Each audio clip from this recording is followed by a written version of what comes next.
Olá, meus queridos. Bom dia, boa tarde, boa noite, o horário que você estiver assistindo a esta gravação de aula. Pessoal, eu estou aqui debatendo, eu vou apresentar, na verdade, alguns temas de artigos. Podem ser os artigos que serão publicados em algumas revistas científicas e na revista da Economia em Ação. O que acontece? Vamos aqui apresentar ponto por ponto, item por item, como realmente podemos aplicar teoria dos jogos a esses temas, ou quem for de finanças públicas, finanças e orçamento público, aplicar o seu tema, e quem for realmente de sistema financeiro e mercado de capitais também poder aplicar o seu tema, tá bom? Então vamos lá, aqui nessa gravação de aula, iniciar. Olha aqui, nós temos aqui os temas, teoria dos jogos, que também pode ser aplicado às finanças públicas e orçamento público, como eu falei, finanças e orçamento público, finanças públicas, e lá os últimos temas em sistema financeiro e mercado de capitais. Esse primeiro aqui é sobre a LRF, a Lei de Responsabilidade Fiscal. Nós sabemos que existiam alguns PECs aí de teto para o gasto público, e essa questão da PEC emergencial. O que acontece, pessoal? Esse contexto é um contexto de pandemia muito peculiar. E isso faz com que o gestor público ele tenha que decidir entre utilizar as reservas né, financeiras, reservas acumuladas durante os anos, e como é que tirar reservas, utilizar gastos que poderiam estar sendo feitos em saúde, educação, para você pagar o auxílio emergencial, e como é que isso pode impactar as finanças públicas? Como é que isso pode impactar, né, os outros gastos na esfera federal, né?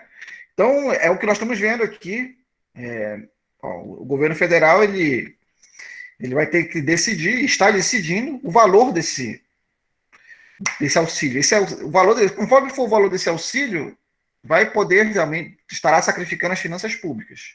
Poderá estar sacrificando negativamente, gravemente, as finanças corretas. Então, envolve teoria dos jogos, né, realmente é uma coisa que você pode associar à teoria dos jogos, ao poder de decisão, as consequências dessa decisão, o que pode realmente beneficiar se você tomar uma decisão menos difícil, menos trágica, que comprometa menos a saúde das finanças públicas, que embora as finanças já estejam desequilibradas, não desequilibrar mais ainda. Esse outro tema aqui é interessante também, impacto das finanças públicas na elaboração, formulação e implementação de políticas públicas. Orientadores aí estão Rogério, Cícero e Gabriel, pode ser. Lógico, todos passaram por meu crivo, né? Meu crivo. Observem aí que esse aqui é um tema sobre esse impacto das finanças públicas que é tremendo. Você pode observar aí que tem várias aplicações, porque como você vai aplicar hoje em dia políticas afirmativas? Como você vai utilizar políticas afirmativas, políticas de inclusão social, políticas que é, é, possam realmente fazer com que o orçamento ele não seja sacrificado muito e, ao mesmo tempo, não comprometa as políticas, a formulação, a implementação. Como é que você faz as políticas públicas de educação agora que os alunos estão em casa? Será que, olha, aplicada a educação, o decisor, o gestor público tem que pensar sobre a questão da internet. Internet aqui no GDF, no Distrito Federal, está sendo também um problema. No governo federal também é um problema, porque tem muitas crianças, jovens, adolescentes, estudantes que não têm acesso à internet para poder estudar em casa. Então, será que criar uma maneira do governo federal cobrir determinada região, porque agora cobrir região com internet é você promover educação, né? Inclusão social, inclusão, política pública. Então, existem outras aplicações na área de saúde, por exemplo. Gestor público que deixa máquinas, equipamentos, respirador parado, não utiliza os recursos para atender a população que está aí sofrendo com o coronavírus, é um problema sério, é um problema de decisão. Não é simplesmente um problema orçamentário. Você já tem uma máquina e não usa o negócio. Então, tem outras aplicações na área de saúde, na área, realmente, tem outras políticas públicas aí envolvidas. Tem alguns alunos aí que estão com dificuldade de energia elétrica, né? Santa Marina. Santa Mas Maria. aí eu avisei para ele, professor, que o senhor está Beleza. gravando a aula. Beleza, obrigado, viu? Obrigado. Essa aula vai para o YouTube, vocês sabem, né? Vocês permitiram isso, então, né? Até para disponibilizar para as outras turmas, tá bom? Então vamos continuar aqui, mais alguns temas que vocês podem utilizar para, para a publicação nas revistas, né? Tem esse aqui, ó, políticas públicas. Por que eu escolho os idosos que não fazem parte da força de trabalho? E por que eu não escolho os mais jovens que fazem parte da força produtiva? É decisão. Teoria dos jogos. Você está decidindo quem deve viver, quem deve morrer, quem deve contribuir agora produtivamente para o PIB, para a economia, e quem já não contribui mais. Olha só a situação de decisão. Aqui, na verdade, decisão de orçamento, pessoal, é uma decisão de quem vive e quem morre. Decisão de vacinação é uma decisão de quem vive e quem deve morrer. Pode uma coisa dessa, mas mais do que nunca você percebe que política pública é uma coisa séria, que você lida com vidas. Na escolha de determinada preferência para a vacina, você está escolhendo isso. Se a vacina X para fulano, ciclano e beltrano, como é que isso impacta o mercado de trabalho? Você pode fazer, em relação ao mercado de trabalho, você pode fazer, como é que isso impacta as finanças públicas? É uma ideia.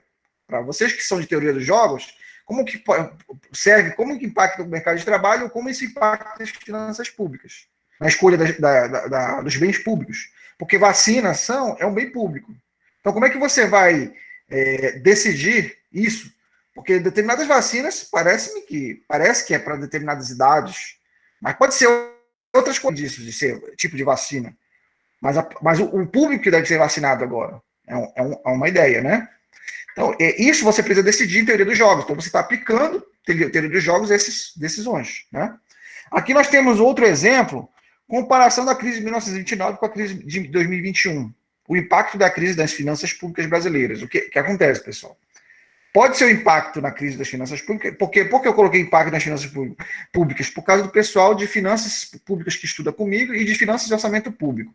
Mas para vocês de teoria dos jogos, pode ser em relação a crescimento econômico, como é que isso impacta o mercado de trabalho. Porque o que acontece, pessoal? Nós estamos caminhando para uma crise como de 1929. Parecido com isso. É triste dizer isso, mas é verdade. Fome, miséria, pobreza. Né? Então, vocês podem fazer um artigo nesse sentido de comparar a crise que estamos vivendo em 2021 com essa crise de 2020, de 1929. É uma crise que já era uma crise financeira, o PIB mundial já estava diminuindo, as pessoas os estados já estavam endividados, muito endividados, os governos endividados no mundo. E aí nós vemos uma situação que veio uma pandemia. E aí a política pública de saúde no mundo, ela é deficitária, tem sido ineficiente no geral, né? E não tem tido solução. E agora? Né? Então, dá um ótimo artigo aí, tem muita coisa para fazer sobre isso aí. Isso aí pode ser uma coisa até inovadora. Outra coisa que assim, fundamental, o impacto da LRF em nossos dias. Porque a lei de responsabilidade fiscal, cadê a lei de responsabilidade fiscal agora? Como é que você vai responsabilizar gestores públicos que gastam acima do que não tem limite, por causa que agora com a pandemia você pode gastar quanto? Porque até antes da pandemia tem um teto. Aí, se você gasta mais do que deve gastar, o que a lei de responsabilidade fiscal faz? Responsabiliza o prefeito, o governador, o presidente, qualquer gestor público, qualquer agente político, qualquer agente público que gaste de maneira inadequada, que ultrapasse o teto, a regra de ouro. Mas e agora? Como é que vai ser? Tá entendendo, pessoal? Então, isso aqui é um tema para vocês pesquisarem. Ok? Outro tema aqui vocês pesquisarem sobre a evolução da dívida pública interna e externa durante os anos. Ou seja, analisar o que pode ter acontecido. Agora, com essa pandemia, vocês analisarem a dívida pública e pegar ela e fazer um retrospecto da dívida pública até agora, faz um recorte temporal, né, menor, não precisa ser de 100 anos. Você não vai pegar um recorte temporal de 50 anos. Você não vai pegar um recorte temporal necessariamente de 30 anos, só se você fosse trabalhar com econometria, você fosse rodar modelo econométrico. Mas eu não estou exigindo isso de vocês. É um trabalho mais que vocês vão analisar o que pode ter acontecido, que agora é uma coisa nova, com a pandemia. Né? Dá um bom trabalho isso aqui. O que aconteceu agora? Com a dívida interna, com a dívida externa. Então, vocês podem analisar a composição da dívida, podem analisar gráficos, tem lá no IPEA, tem lá no Banco Central, tem lá, enfim.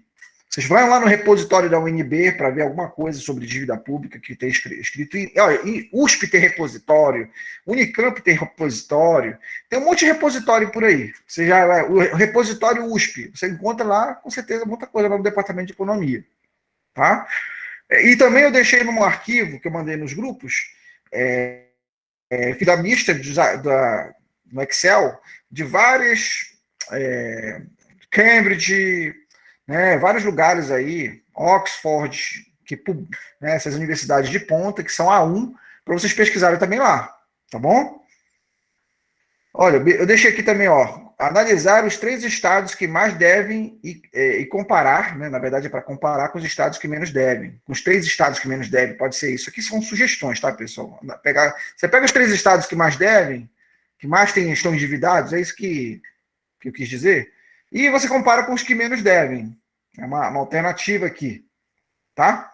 Então, essa aqui, para a teoria dos jogos, é tremendo. Observe que tudo que eu estou falando aqui é decisão. Você vai ter que decidir gastar mais, gastar menos, aonde aumentar a dívida interna, a dívida externa, como é que foi o processo de evolução, o que, os gestores públicos decidiram, essa decisão resultou em quê? Todos esses elementos envolvem aqui teoria dos jogos, com certeza. Ok. Então, o que percebemos aqui, pessoal? A aluna aqui avisando sobre a falta de energia, né? Tá certo. Então, aqui, outra aplicação para a teoria dos jogos, que inclusive uma discussão aqui recente sobre independência do Banco Central. É um tema interessante. Por quê? O que acontece, pessoal, é que o Banco Central, ele é uma autarquia. Ele é uma entidade que deve ser independente, deve tomar decisões independentes e não ficar sujeito a políticas eleitoreiras, a políticas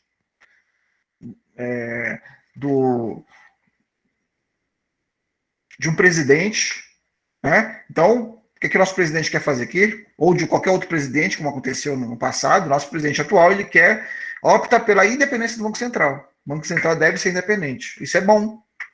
Não fica sujeito, está chegando um período aí aumenta o crédito, aí aumenta a oferta de moeda na economia, e aí gera inflação depois a conta vem, inflação, né, toma conta do país. Então, isso impede políticas eleitoreiras, correto?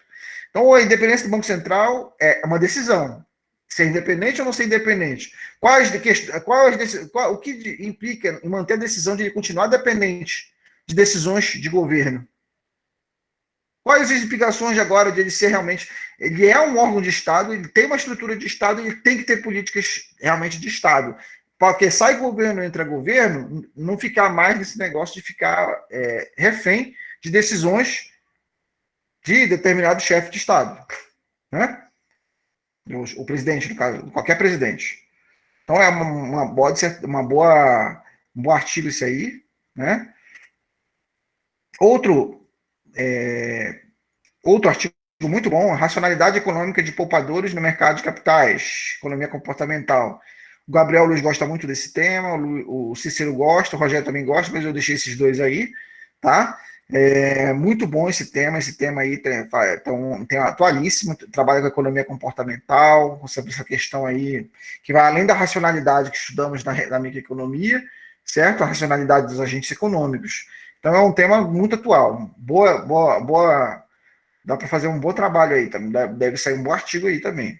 Educação financeira com a Janine já trabalha há muito tempo com educação financeira, acho que tem mais de 5 anos, ela é economista de batom, ela tem aí blogs, ela escreve em blog, ela é realmente atuante como mulher na economia no Rio Grande do Sul, e é uma boa opção ser orientada pela Janine. Então, todavia, você tem que mandar e-mail para ela, tá? Lógico, como eu falei, todos os trabalhos eu vou ler. vou ler, e todos os outros colegas também vão ler os trabalhos de vocês, porque nós queremos publicar em revistas boas, entende, pessoal? Então é isso, nós estamos aí com vocês. Muito bom, eu tenho certeza que esse pequeno vídeo vai ajudar muitos alunos nos seus trabalhos. E de todas as turmas, um forte abraço a todos. Valeu!